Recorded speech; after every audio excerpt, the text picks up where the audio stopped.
All right, welcome back to Morning at NTV, and this is time for us to delve into our Kickstarter conversation. So today we'll be having a conversation with regards to people living with disability. And so there's this particular report, status report, with regards to matters that concern them that I think we've all been waiting for. Just a few weeks ago, we saw them petition, the Speaker of Parliament, just for her to listen into their issues and maybe just address these particular issues. And it was not just her, I think also the Prime Minister of Uganda did have that particular conversation with them. But in studios this morning, we're going to be delving into this particular status report, just to get to understand what it entails. What is this information that will now make a total difference with regards to how Uganda addresses the issues of people living with disability? And so in studios, I'm joined by Miss Lillian Namukasa.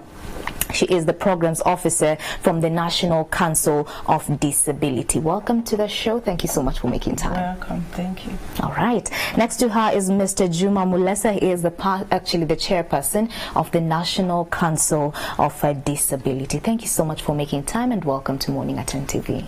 I'm privileged to be here, and thank you for all the administration in this place. You're welcome. I'm a good NTV viewer. I've come in this place, this is my third time, but particularly to NTV, it's my first time. Oh. So it's a pleasure. Thank you so much and welcome. Thank you. All right. So, Mr. Juma, I don't know, before we get into this particular report that I think a majority have been waiting for, and we're launching it today, right? Is it okay for us to get into your personal space, just to get to understand what your journey has been, and were you born like this? I'm sure many people want to know. As you can see on your screen, he has crutches. Yes. So people, of course, will be concerned and they want to know. So were you born like this? At what point did you start using crutches, so to speak? And how has your journey been so far? Thank you. Maybe I would like to know, first of all, your name. This is Madam. My name is Mala. I don't refer to you as what? Yeah, this is Madam who? Mala. My name is Mala, yes. Fine. Yeah. 4 letters. First and foremost, in reference to what you have just asked, just like you mentioned, I'm Juma Mulesa, and the National Chairperson for the National Council for Disability. I wasn't born like this.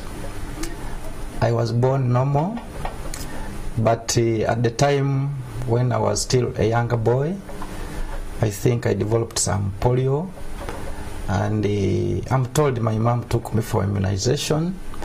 I think the virus had already entered my body. So when I got the injection, the leg went paralyzed for all that time. They tried otherwise, training and what have you, but it could not come up very well. I went to school, and I was working on a stick, a local stick.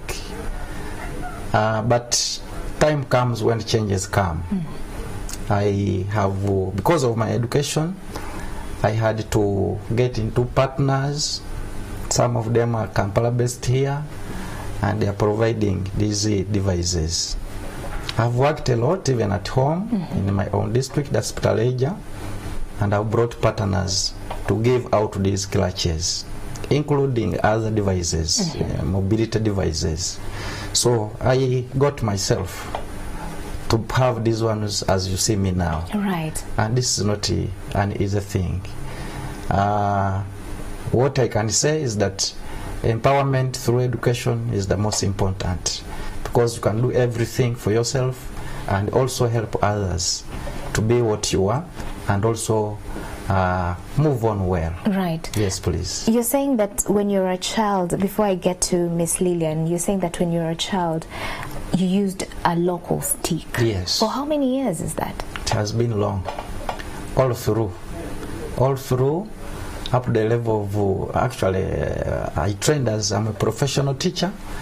It is recent. Actually, when I joined National Council for Disability, so when I had this. But sometimes I could get some of these items, but give out to my friends who were worse off. than I was. Wow. Yes, please. May God bless you for that. But what is that particular factor that kept you off getting, you know, professional crutches like this ones? Is it a financial factor? Is it what exactly? It may have been also financial, because crutches are not so cheap, but also exposure. Sometimes if you have not, you are not exposed, you have not been to so many people that you can network with, right, you can't find these things. Wow. Thank you so much for allowing us to get into your private space. Absolutely. And I think that was critical, because then it will shed light into this particular report that you're delving into. Just putting that face of reality to this jargon that you'll be delving into. Right. I have also brought some of those sponsors, our partners, to National Council for Disability, and I've given them to my colleagues, the regional representatives, so that in case of need, then they can directly make arrangements with them and they supply them, and they have been moving all through. Okay. Yes, please. All right. So, Miss Lillian. Yes, please. How huge is this particular burden? We always say that, you know, yes, we appreciate the fact that we have people living with disabilities amongst us, but we never understand the struggles they face on a day-to-day basis. You are the National Programs Coordinator. Just let us in onto this. Okay, thank you very much. Of course, the burden of disability is huge in Uganda. First of all, I would start telling you the population itself. We have 12.4% of persons with disabilities in Uganda, and the biggest percentage is children. And children needs huge.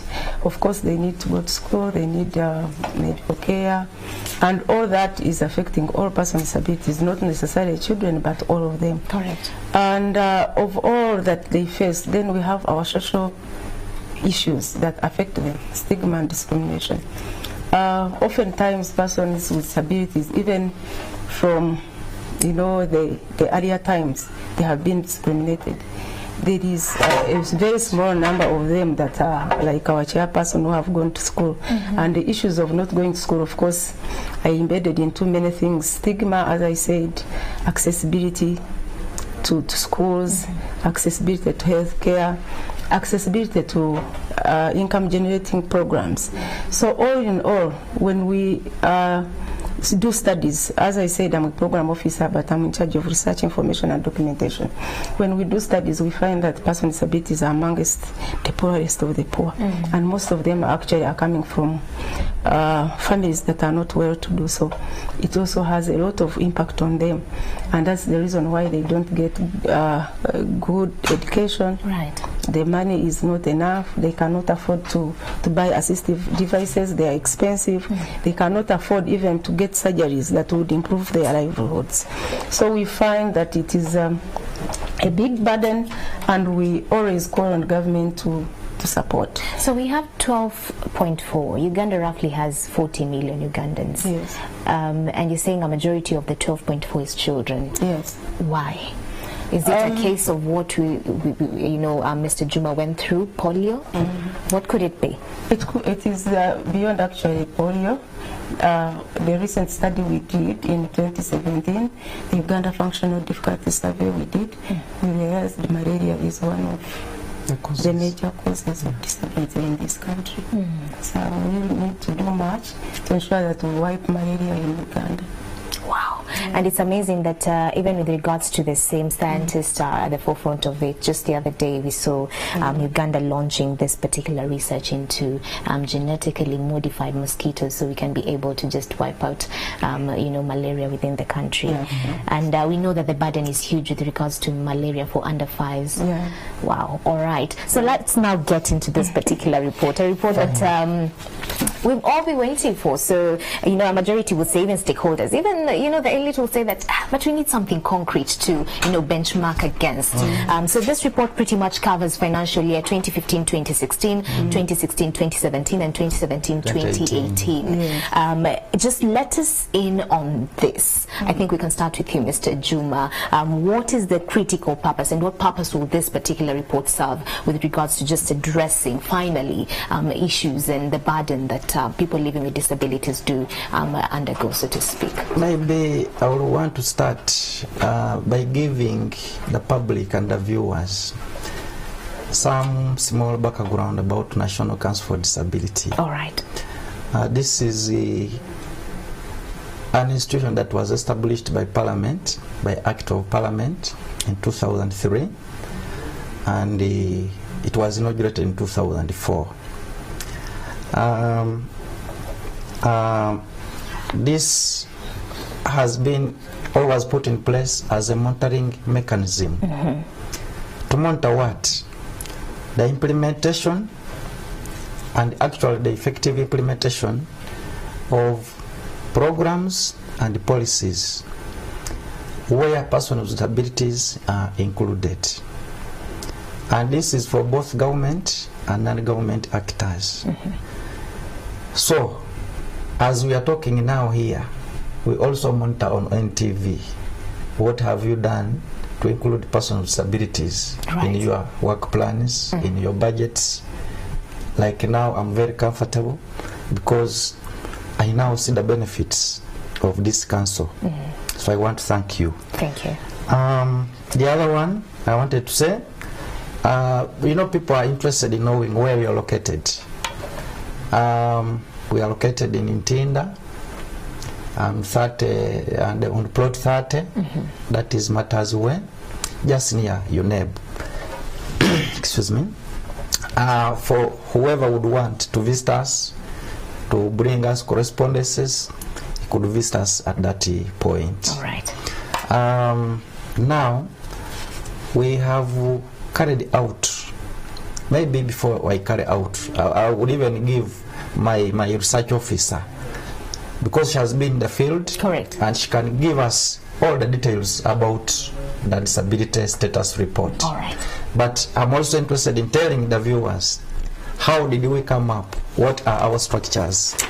We have a national council, that is the topmost council, called National Council for Disability, and we are about 22 members. Okay. Now, we have 4 regional representatives, rather 8 regional representatives. That is Eastern, we have a male and a female representative. We have been gender sensitive. Critical. Very critical in planning. Yes. Central has 2 representatives. All right. Male, female. Western and Northern. So all our regions are well represented. So what you're saying is that if we have people living with disability with all these regions, now they should know that there are people they can approach, who represent them, and who are near them, and who are near them. Yes. All right. And they can also carry their issues to National Council from their regions. Okay. We also have representatives from different ministries. In this case, there are 8 ministries. Ministry of Local Government, we have a representative.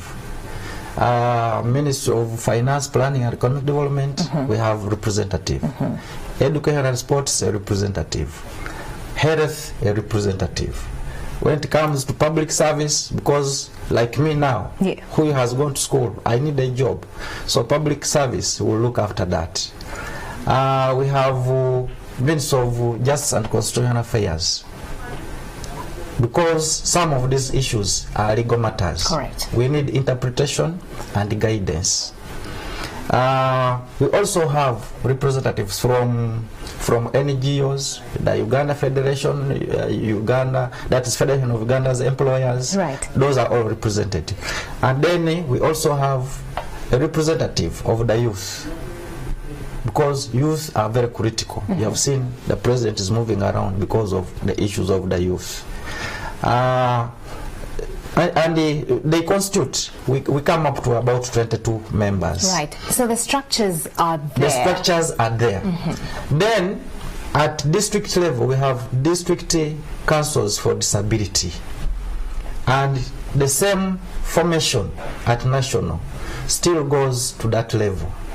So our members at the district are also supposed to be in that order. All right. Actually, we also have a parent representing those parents with children with disabilities, because they babysit us, they care for us, right, and they know more about us.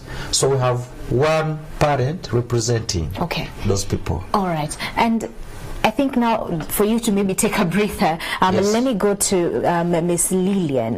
The structures are clearly there. Yes. But why are we still seeing this beautiful special group of the people living amongst us, people living with disability, somewhat struggling? It's not even somewhat struggling, they are struggling. Every day we see them, you know, trying to push for their agenda, so to speak. So if these structures are there, we're saying that these structures maybe are not functioning at 100%. What is it? Thank you very much, Mara. The truth is they are not functioning very well, and we have many issues in regard to why they are not functioning well.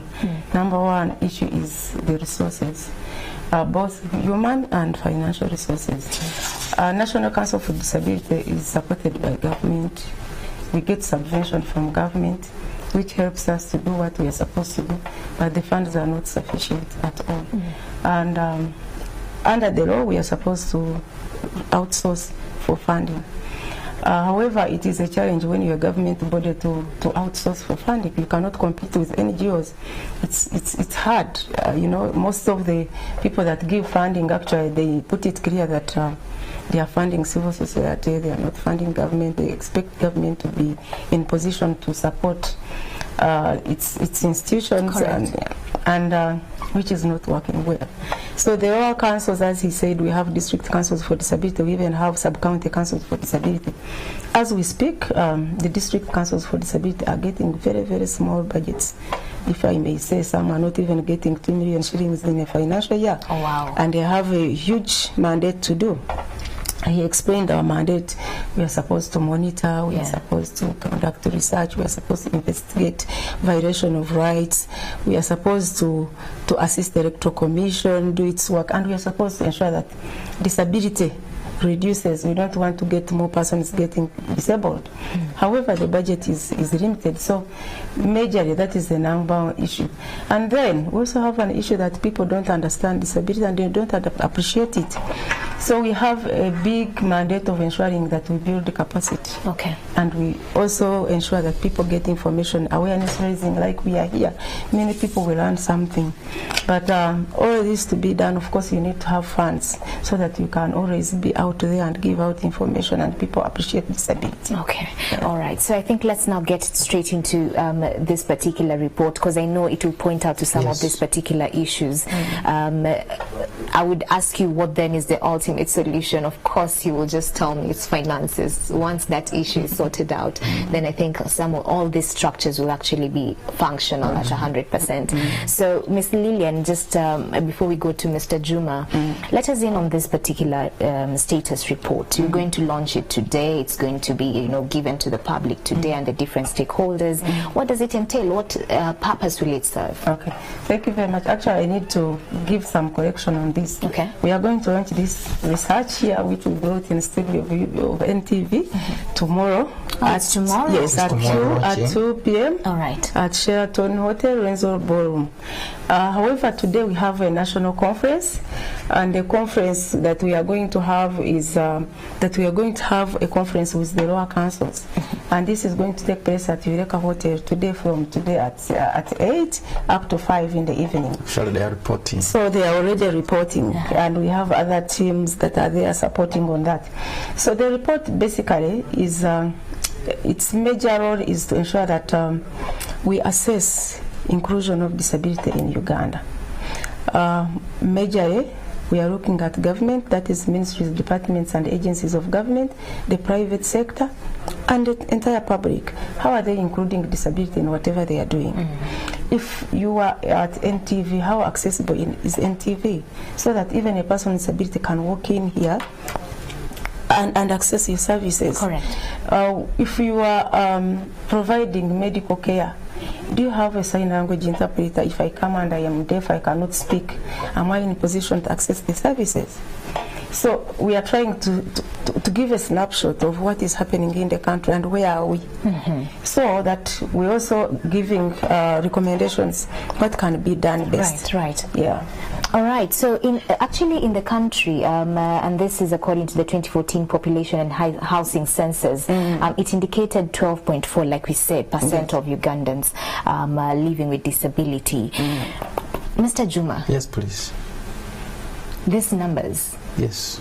12.4, even with this particular report, because you don't want to have another report. This one covers from the financial year 2015-2016 to 2017-2018. We don't want to see another report, maybe 2018-2019 or 2019-2020 or the years to come, still pointing out to these big numbers. How can we fight this? One thing we can do is that now that government has put in place health services, because some of these come because of the sicknesses, people neglect. Let me start from the point of antenatal. They don't want to go for antenatal services, not knowing the children will be affected. They're not yet born. Even when they are born, they don't take children for immunization. Right. And you know, when the children develop malaria, some of the parents, we cannot say they are not really able. This time around, the health facilities are near them. Almost every sub-county has a health center 3. At parish level, we have health center 2s. And they are doing this kind of work, immunizing children against many of these diseases. So the parents, it is now upon them to take the children for immunization. Those days, at the time we were born, I think sometimes we would find one health center for a whole county. And it was not easy to access such services. But as we talk now, at least there is a lot. Right. The other time when we were in Kamwenge, His Excellency mentioned, actually was also talking about the same thing that we are talking about. And was saying, I don't want to hear any more multiplication of disabilities. If it is, if you can make it constant as it is now, right. But the future should not again say maybe 15 or 16% of the disabilities. Because the prevalence rate actually now stands at 15%. Exactly. So we are now saying, you know, even here you have seen people are riding motorcycles, they are driving poorly, they are driving, maybe they are drunk, and they cause accidents. Now, such things, we need many stakeholders to be involved. And the immediate stakeholder is ourselves, and themselves who drive and who also do what? Who also ride the motorcycles. Correct.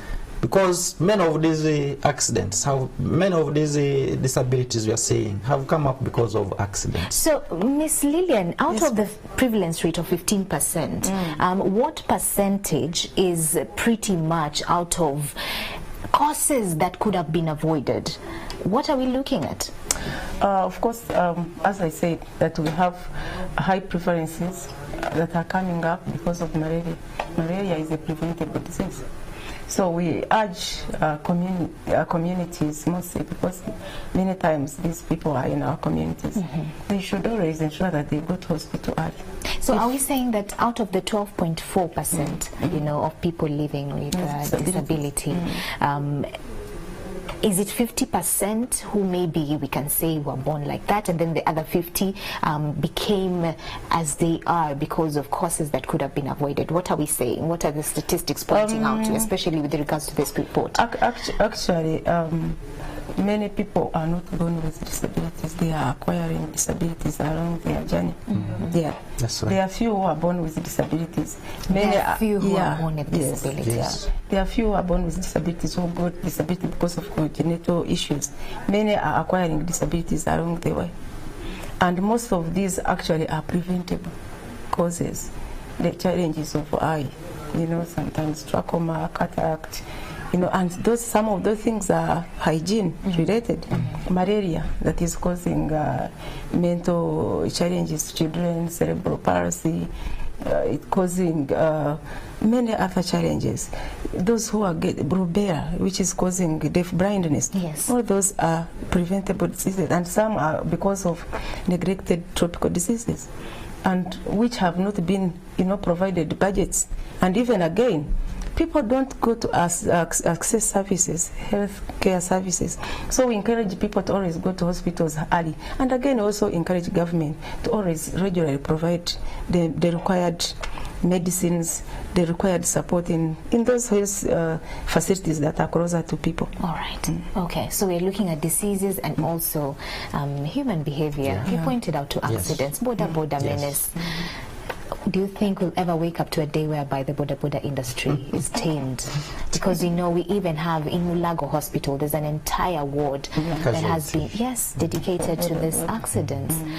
Do you think we'll ever wake up to that reality, to that day when... For me, I imagine it can happen, but this can be done through sensitization, and people should also comply.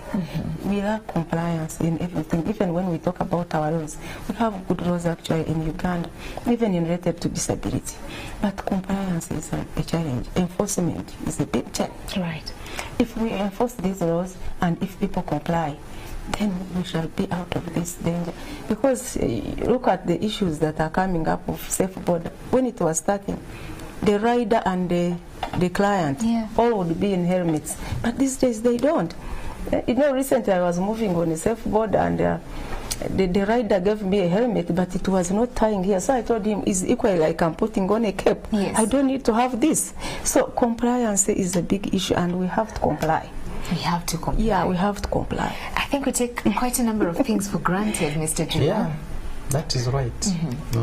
But I'm also thinking, it is a bit complex. In Kampala here, if you're going to move and you want to reach early, you are saying the jam starts at 5. Yes. People abandon the cars. Yeah. But sometimes it is God who makes this. You don't plan for an accident. Right. But all of a sudden you are already a culprit. But if you can take safety precautions, please do. Get a helmet, get a reflector jacket. If you're in a car, buckle up, put on your safety belt. Don't drive recklessly. This is what you're preaching this morning. But as we bring this to a wrap, thank you so much for making time. I'd want you to talk to the viewers. Camera 1 is yours. I'll give you 1 second, Miss Lillian, and also 1 second to Mr. Juma. Just speak to the viewer this morning, both them that are okay, for them to actually stay in that particular state, for them not to cross over because of this behavioral issues that are bringing us these big numbers, and also to people living with disability, just to give them hope that maybe perhaps this report will be the solution that we're all looking for. Mr. Juma, we can start with you, camera 1. Oh, I moved aside? No. Just look into the camera. Oh, fine. Yes, yeah. It's okay. Now, I wanted to say that I don't know whether I talk about our mandate first. Yes. Actually, remember, you have one second. 1 second. Now, to just wrap this up. Yes. Now, today's meeting, as Madam Lilian was saying, we are hosting all council members from the districts. We are going to have about 200, between 200 and 300 people. They are arriving now. Okay. Today is an annual general conference. But we are mandated by the NCD Act that every year we must hold an annual general conference. It is upon that background that we have called them, and they are going to come as they are arriving in Ntinda. Tomorrow we are launching the disability status report at Sheraton Hotel. But just to mention, we are also in the process of making a strategic plan. And this is our tool for advocacy. Correct. Financial mobilization. The other one, we also came up with an issue of the SACCO. The president promised to give us money for the SACCO. We have also already registered the SACCO. We have mobilized the members. It is even one of the things that we are going to discuss in the conference, and many things. All right. Maybe I want to thank you so much, and I also want to take my regards to NTV, all right, our development partners, many of them site savers through Lillian. Please, we are very happy. Thank you so much, Mr. Juma. Now he's pointed out to what will be happening today and tomorrow. But for you, I want you to speak hope and to pretty much speak some sense into the viewers. Camera 1 is yours. You have 1 second to do that. All right. Thank you very much, viewers. We encourage everyone to always ensure that Camera 3, yes. Okay, I encourage everyone to support persons with disabilities. Of course, we are all, candidates who can be disabled at any time. So we should always have that positive energy towards persons with disabilities. And let's always encourage each other when we find them. And let's know that persons with disabilities are like any other person. They are able. Let's employ them. Let's support them so that they can be like any other person. Okay. We appreciate your time in TV and we are grateful. All right. Okay, thank you so much. Many thanks to Ms. Lillian Namukasa. She is the Programs Officer at the National Council for Disability, and also Mr. Juma Mulesa, the Chairperson of the National Council for Disability. We're all looking forward to what will happen today and tomorrow. Hopefully this will change, the status and of people living with disability. Pattern. All right. And we are very happy about that. Thank you so much. So that's it for our Kickstarter conversation. Keep your views coming. #morning@NTV. I'm seeing you saying a lot of things on social media. Yes, I'm seeing you. So keep that coming. #morning@NTV. We're taking a short commercial break. We'll be back with our Take Note conversation. David Rukasi is somewhere that I'm sure you don't want to miss out on him. So he has some fuel, techie kind of conversation coming up. So stay tuned.